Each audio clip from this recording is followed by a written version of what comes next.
নিজৰ মাক এটা শব্দ কেতিয়াও নকবা। I need a promise from you. নোকোৱা তোমালোকে এটা শব্দ ভৱিষ্যতে নিজৰ মাক এটা শাৰী কেতিয়াও নকবা। উইল ইউ প্ৰমিছ মি? না, জোৰে। মা তুমি একো নাজানা। মই আটাইতকৈ বেয়া পোৱা শব্দটো হ'ল, শাৰীটো হ'ল পৃথিৱীৰ মা তুমি একো নাজানা। This is the line I hate most. এই শব্দটো ডাক্তৰ নোহোৱা কিয়, ইঞ্জিনিয়াৰ নোহোৱা কিয়, নাচাত নোযোৱা কিয়, ওপৰৰ পৰা যদি সেই সুনিতা উইলিয়ামছৰ নিচিনা এইটো কিবা কৰে, ধৰা কিবা এটা কৰে নহয়, আমি ধৰা পৃথিৱীত বহিয়ে চাই আছো তোমাক, তাত গৈ অহাৰ পিছতো মায়ে নামটো লিখিব নাজানিব পাৰে, থাম ইম্প্ৰেছন দিব পাৰে, নিজৰ মাক কেতিয়াও এই কথাটো নকবা, মা তুমি একো নাজানা।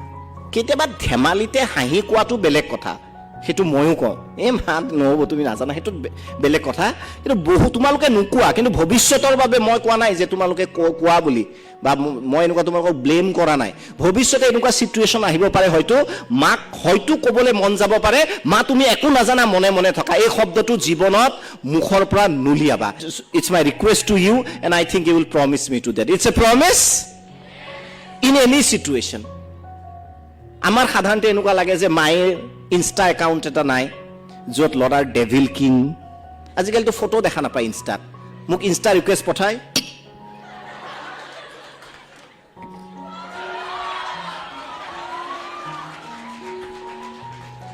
নামটো অংশুমান ধৰা, ইয়াত চাবা ডেভিল প্ৰিন্স। ও মাই গড। মই বোলো বাবা ক'ত আছা তুমি? ছোৱালীৰো থাকে আজিকালি, সেই হেৰিটো গ'ল, এঞ্জেল মাইনাটো গ'ল। তাত এইটো থাকে কেনেকুৱা থাকে, চুইট বাৰ্বি। গতিকে মাৰ এটা ইনষ্টা একাউণ্ট নাই, ডাঙৰ কথা নহয়। মায়ে চেলফি ল'ব নাজানে, ডাঙৰ কথা নহয়। কাৰণ মই জানো যে এগৰাকী মাতৃক আটাইতকৈ আঘাত দিয়া শব্দটোৱে হ'ল মা তুমি একো নাজানা। আৰে মায়ে একো নাজানে। জীৱনৰ প্ৰথম হাৰ্টৰ থপ থপ থপ থপ মায়েৰ গৰ্ভত শিকিছিলোঁ, মায়ে শিকাইছিলে হৃদয় কেনেকৈ কম্পিত হয়, হয়নে নহয়? প্ৰথম উশাহটো ল'বলৈ কোনে শিকাইছিল? প্ৰথম খোজ কাঢ়িব কোনে শিকাইছিল? প্ৰথমতে বহিব কোনে শিকাইছিল? জোৰে কোৱা।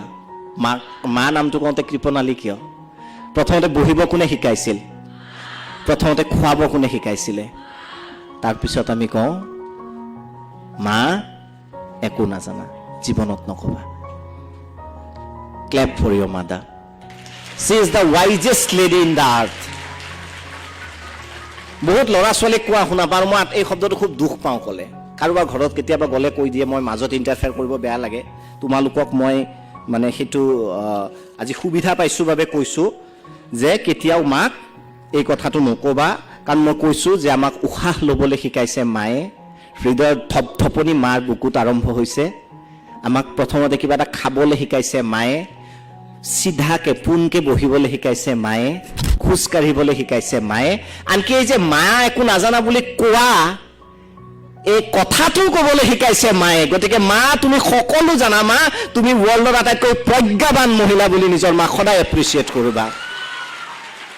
আৰে যিয়ে, আকৌ কৈছোঁ যে যিয়ে আমাক সকলো কৰিবলৈ শিকালে তেওঁ আমাক নাজানো বুলি কয়। গতিকে it's my request in future, কাৰণ কি হয় লাহে লাহে আমাৰ ইগ' এৰগেঞ্চ আহি যায়।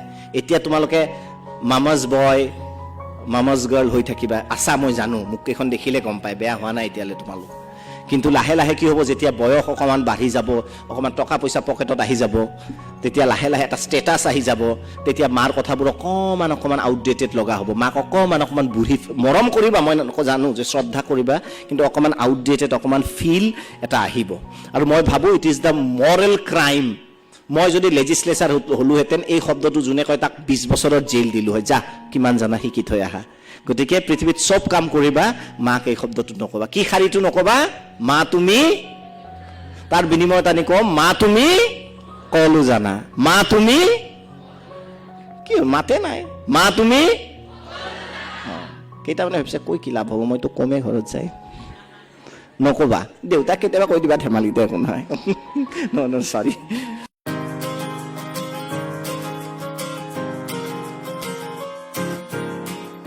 দীপক শৰ্মাৰ ভিডিঅ'সমূহ নিয়মিত ৰূপে পাবলৈ দীপক মটিভেটৰ চেনেলটো ছাবস্ক্ৰাইব কৰিব আৰু বেল আইকন প্ৰেছ কৰিবলৈ নাপাহৰিব।